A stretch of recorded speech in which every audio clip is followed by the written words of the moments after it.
Welcome to another episode of the Podcast Profits Unleashed podcast, the show where we empower coaches and experts to use podcasting as a powerful tool to drive sales and grow your business. I'm your host, Karen Robertson. Today, I'm excited to have Scott Ritzheimer. He is the scale architect who has helped start nearly 20,000 new businesses and nonprofits, and with his business partner has led their multi-million-dollar business through an exceptional and extended growth phase, over 10 years of double-digit growth, all before he turned 35. So welcome to the show, Scott. Karen, so excited to be here. Thanks for having me on the show. You do a great job with the podcast, and it's an honor to be here. Wow, you're very welcome. So let's start with a little bit of background. So yeah, you're helping businesses scale. What was the inspiration behind that? Yeah. So I actually started out, cut my teeth in the business and nonprofit world, helping both businesses and nonprofits start. And a big number of the 20,000 were folks that we launched from less than day one. We were there from the beginning. I want to start a business. I want to start a church. I want to start a nonprofit, a ministry, whatever it may be. I want to start a consultancy, a coaching business. We were there at the very beginning, helping them from the ground up, and had a ton of success with it. We did more thousands per year, basically on average, by the time we got to the end, and saw a lot of massively successful launches come from that. Saw a whole lot of them fail as well. It was really challenging, especially when we got to about 5 years in. And we had folks coming back to us and saying, hey, it didn't work out, right? My business never really made it. I have to close my church. Our team just never really got off the ground. And it was just sat in the back of my mind, right? We were in the starting business and we knew that kind of came with the territory, but it bothered me. It was frustrating, and I didn't quite understand why. It was like that little thing in the back of your mind that's just always there. And when life went on and we continued growing, and again, just seeing some tremendous success stories with our clients. And I remember finding myself in an annual strategic meeting for our company, and had never scaled a business before, had never run an executive team before, had never really even been in an executive team before. The first executive team meeting I was ever in, I had to lead. I had no idea what I was doing. And that played out, and we got a lot of things wrong. We did some things right. But again, we find ourselves in this strategic planning meeting, and for the past 2 years, our profit margins had been dropping. And that in and of itself, it happens, and it's not the end all be all. But the reason why this particular session was such a big deal is because we had thrown everything and the kitchen sink at solving our profit margin problem.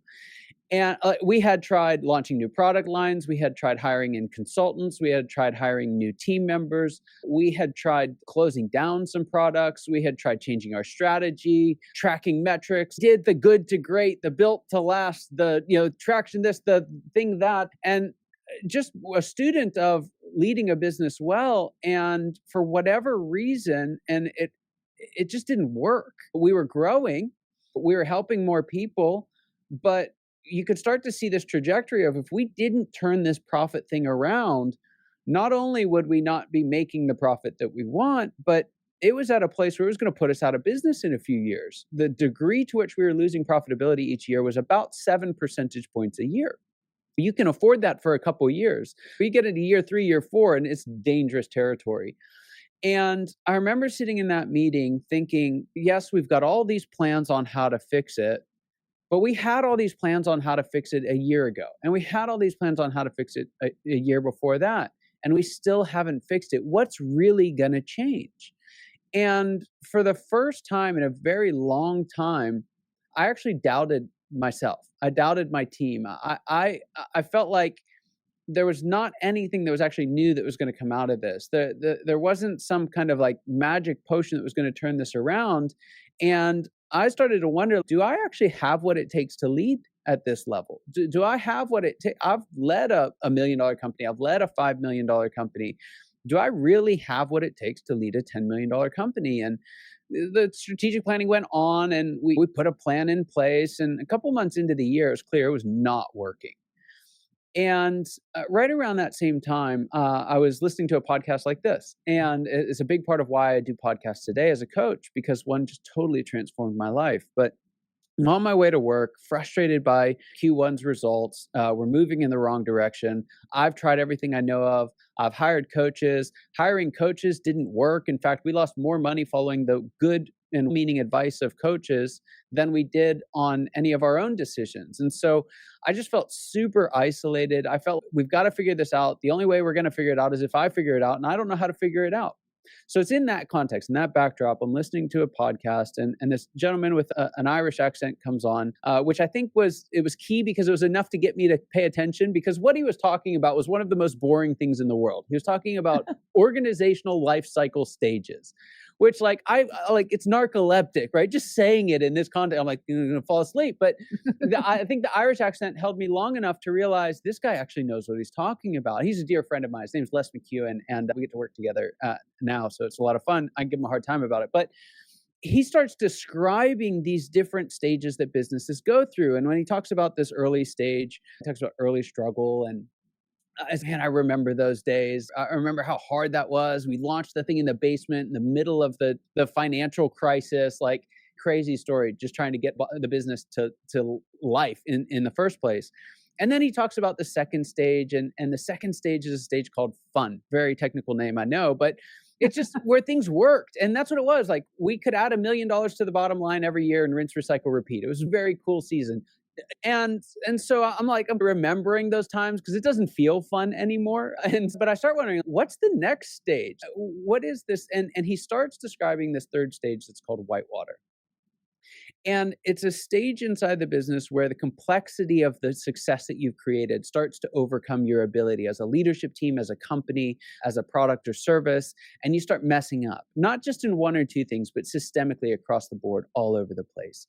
And as he's describing the details of how this happens, and the infighting within the leadership team, and the lack of profitability, even though revenue's going up, and the lack of confidence that the founder or CEO has when they go through all of this, does he have a camera in my office? I swear, he's been watching it. It's like, this isn't a podcast, this is an intervention. And so it's just, I was the very first time as a founder that I actually felt like me and my business were on a map. Every other day in my journey as a founder, I felt like there were other guides and people that could, help me out, but that we were forging new territory every single day. We were walking off the face of the map into the unknown. And being young enough and dumb enough, I really enjoyed that for a while. But when it stopped working, it was really scary. And he completely shattered that myth for me in one podcast episode, helping me understand this is a natural place that every business lands, and give some simple steps on how to get out of it. Simple to understand, difficult to do. We gave ourselves over the next 12, 13 months to following that plan. We ran those steps. And the degree of both personal, professional, and organizational transformation was remarkable. We tripled our bottom line in a single year. And how that transformed me as a leader, my confidence, and my clarity in what I am really on this earth to do. It wasn't to start more businesses. It wasn't to build that business bigger. It was to give the best years of my life and my career to helping folks get out of that whitewater stage and achieve the next stage, which is called predictable success. Wow. A lot of people, I would say, when they're starting out in business, a lot of them haven't even got to that fun part yet. They haven't actually got to that fun part. But it isn't interesting that the different stages need completely different tactics. And when you said that it was a boring subject, maybe that's part of it, because some of us, when we get into certain businesses, we are passionate about what we do, but maybe the organizational skills are something that we leave behind, and looking at the big picture. And quite often, so many they're just stuck in that day to day. So there must be a real process to this. So how do you help, say, businesses that are maybe not even gotten to the fun stage, they've just started and they're just struggling to get by? What is your process to get them up to the next stage? Yeah. It's such a good question because if you say, hey, what's the key to getting to predictable success, right? That's often a question that I get. And if we're not careful, folks can adopt the strategies that I needed at that later stage in my business. And that's not actually what you need in Too the early soon. struggle stage. Yeah. Yeah. It's like it's a 9-year-old wearing his dad's suit to get a job. Yeah, it's, hey, bud, you don't need to do that. You just need to go have fun. Like, just let's leave the suit here. Let's get some jeans and put a hole in the knee. And that's really it. And so in the early struggle stage, especially when you contrast it with what you need in the Whitewater stage, you need system and process and strategy and organizational clarity. In the early struggle stage, especially if it's you and maybe a couple other people, those things are nice. There's nothing inherently wrong with them, but you need to go sell something. And the vast majority of the time, the thing that's holding you back is that you do not have a ruthless and unmovable focus on finding a profitable, sustainable market. And again, it's a narcoleptic phrase like profitable, sustainable market. That's why I'm in business. But it's if you have the best idea in the world, you have the best product in the world, but there is no one who's willing to pay for it, what you need to make to be profitable, you don't have a business. You have an idea, you have a product, but you don't have a business. And so many, especially very passionate founders, mistake a great idea, a great product, a great service, even a great personality with a great business. And what separates the two is that a business has found and is mining a profitable, sustainable market. An idea, a product, a service, a person, they might be able to get to a market, but if nobody's buying what you're offering, you haven't really built a business yet. And sales, I would say so many. So, well, from my perspective, I deal with a lot of coaches. They're either coaches or consultants, even therapists, right? And quite often they go into these industries, they spend all the money getting training, I don't know, to be an NLP coach or a this coach or a that coach, Yes. all but no business coaching, or more importantly, sales. And Yep. then they say they don't want to be sales. And you're like, but you're Yeah. in business, so you need sales. Do you Yes. think that's quite a big part for the guys in the earlier stages that they're struggling Yeah. with? Because then if you don't have a proper sales process in place, and if you're not going to do it, then hire in, Yeah. right? You can always 100%. outsource. But is Yes, is absolutely. that a big one? Yeah, and so when you look at different industries, what that is a little different in different industries, but take professional services, take coaching, right? The business industry that you and I are both in. The biggest challenge is that coaches, they buy into this, if you build it, they will come. If you're a great coach, everyone wants your advice. And that's just Yep. fundamentally not true. And I've heard you talk about this before, but the first step in the process is you have to stop just trying to be helpful and you have to become ideal. And so many coaches think, oh, yeah, I can help with that. Oh, yeah, I can help with your teamwork. I can help with your profit and loss statement. I can help you with job descriptions. I can, because most coaches come from a relatively successful background, if not very successful. Most coaches have achieved far more success over their career than most of their clients, many times by virtue of the fact that they are high caliber individuals and they've had more career to achieve that. So it's not that we're talking about unsuccessful people, but they mistake their success with their ability to produce that success in others. And so it's the same thing. If you can't produce that success in others, then you don't have a market yet. And for coaches, and when we bring in new folks into the Scale Architects program, I tell them, like, your job over the first 2 years is to be mostly a sales rep with a little bit of coaching. Don't worry, that will change. That balance will shift over time. But if you go into coaching thinking it's the best way to do more coaching, you've got another thing coming in the first couple of years because you're going to get into coaching to do more selling. And I'll be honest, I don't enjoy the sales process. It's not my favorite thing in the world, but I had to learn to love it in a way that suited me, in a way that fit me. And so it doesn't have to be miserable, it doesn't have to be awful, but the primary determining factor in your success as a coach is not the quality of your advice in the early years. It is Mm. the quality of your sales and business development process. So, what do you think is the issue here? What is really holding people back? And I'm going back to probably a lot of my listeners are probably more in the early stages. They haven't got to maybe not even got to the Whitewater stage yet.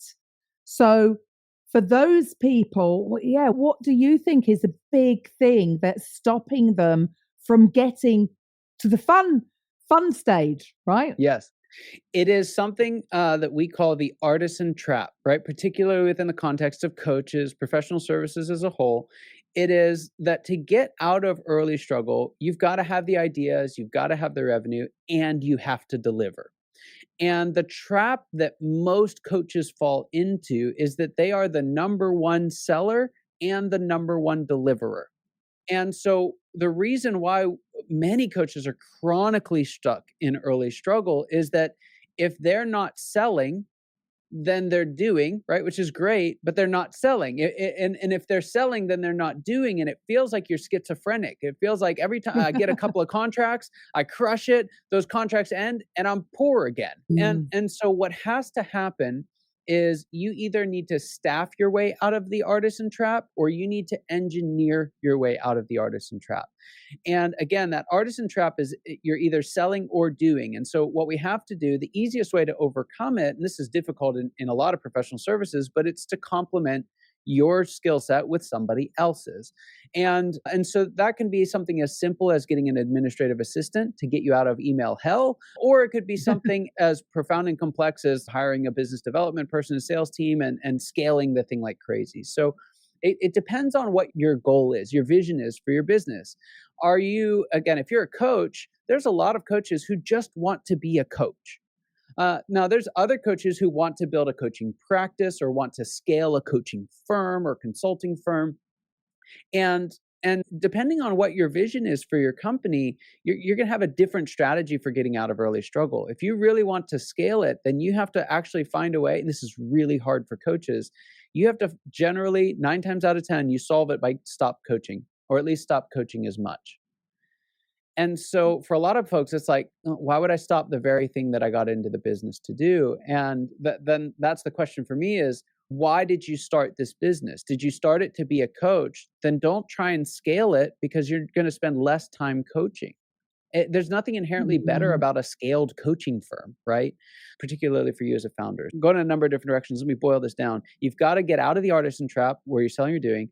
If you want to scale it, you need to staff it. You need to find a way of handing off some, if not all, of the coaching so that you can focus on selling and growing.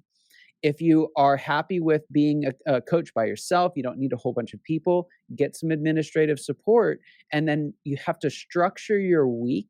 You have to structure your typical workflow so that there is a constant, steady flow of revenue activity and coaching. So they're not balancing out the lot. And I think that's so right, because they get a few sales, get all excited, and then their pipeline empties and they're dealing with fulfillment and forgetting that, hang on, if this not complete, because no coaching should go on forever, right? If you're a good coach, you're coaching for a certain amount of time and then you let them fly. So you're still going to be filling your pipeline. Yeah. So we can make this a little more practical for coaches, because the answer to that is actually very surprising. Most folks don't come to this conclusion automatically. And it actually took me a really long time to see it. Similar to you, I interviewed lots of coaches, some for our podcast, some for market research we've done. And I've had the opportunity to interview over 1,000 coaches. And what I really wanted to figure out is what separates high demand, fully booked, vibrant, thriving coaches from the average coach, who here in the US is making somewhere like $70,000, right? Which, to be self-employed making $70,000, the level of risk and skill that a coach needs to have to do that it's not good. It's just, it's bad for a whole bunch of different reasons. The number one distinguishing factor was not the intelligence of the coach. It wasn't the background of the coach. It wasn't the network of the coach. It wasn't their pricing strategy. The number one differentiating factor was that high demand coaches universally deploy a structured process for how they deliver their coaching. that's completely different than the coach who's saying yes to everything, and they're coaching on profit, and then they're coaching on job descriptions, and then they're coaching on marketing, and then they're coaching. There's no structured process that can do all of that. And so why this matters so much for coaches is if you don't have a structured process, you might sell an hour of coaching and do 8 hours of unpaid free work for the client to prep for and follow up after. And Absolutely. if you're doing 1 hour of coaching, getting paid for 1 hour of coaching and working 9 hours to do it, where are you going to have time to do any business development? Where are you going to have time to do any sales? And so it's this vicious cycle of we want to sell, so we sell anything, then we have to build everything, and then we have no time to do more sales. And we just end up chronically stuck in that artisan trap of, I sell a couple things, I have to do an outrageous amount of work, I use up all my time, now I have no sales, there's a 3-month lag on sales. And that cycle, I call it the doom loop. It just repeats and repeats. And you brought up one final point I want to add to this. The third part of this loop is we then get a couple of customers and we cling to them, right? We will not let them fire us in any way, shape, or form, right? And then we become so desperate to hang on to them that what happens is we long overstay our usefulness as a coach. And we end up pulling from the relationship, actually becomes a net benefit to us and not to our client. And that it destroys your referrals. It destroys your even your self-worth if you're not careful with it. It mires up your time. And again, this cycle just repeats and repeats. I've been there. I've been there. I was trying to do everything: sales training, internet attraction marketing, then pocket. The moment I brought it all back in, and this is all we do. All we do is help people design, create, launch, grow podcasts. That's it. That's all we do. Yeah. Everything relating to podcasting. It's so true. I've been in that trap. What did you call it? What was the name you called that trap? Yeah, the artisan trap. Yeah, the artisan trap leads you to the doom loop. Yeah, it's not fun. So for the listeners who maybe are there, or maybe they've got out of that and they're in the next stage and they're ready to go to the next stage, what should the listeners do next? How do they get in touch with you?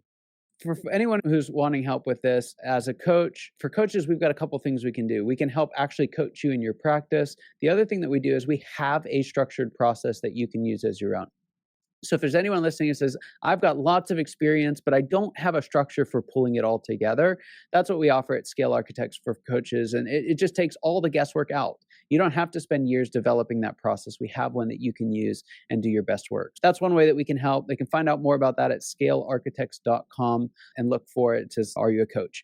And then for those who've cracked that, they have a structured process and they're saying, hey, we want to scale this thing. I don't want it to just be me. I want to build a practice. I got to get beyond me. How do we scale that? We've got an acceleration program that'll help you do just that. And you can find out about that as well at the Scale Architects page right there on the homepage. Awesome. And all of Scott's links will be in the show notes. So if you need to revert back, you will find them there. And finally, because here at Podcast Profits Limited, this is what we're passionate about, is helping people launch a successful podcast, because it's a great way to not just create you get the opportunity to create content and build relationships at the same time. So if you're in business, it's a great way to get the message out there.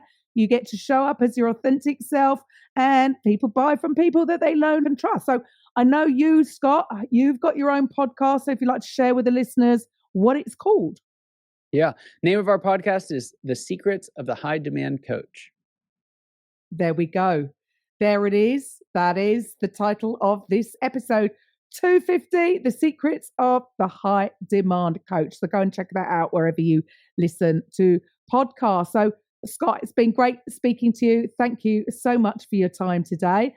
And to the listeners, I'll be back next week. Now, from next week, we are slightly changing our strategy, because for the last 50 episodes, I've been doing one solo, one interview, one solo, one interview. And now I'm too busy with the Icons of Real Estate podcast on top. I just don't have the time for the solo. So the structure is going to slightly change. Every week from next week will be an interview. But then after the ad break, I will still be giving some tips on podcasting. So that's just for the listeners to let you know what's changing after episode 250. Thank you, Scott. Thanks for your time. I'll be back next week. Bye for now. Thank you for listening to today's episode on the Podcast Profits Unleashed podcast. If you're a coach, consultant, therapist, or healer who would like to drive sales whilst having fun podcasting, head over to podcastprofitsunleashed.com/free and find out how you can turn your podcast into a sales machine. We'll see you on the next episode.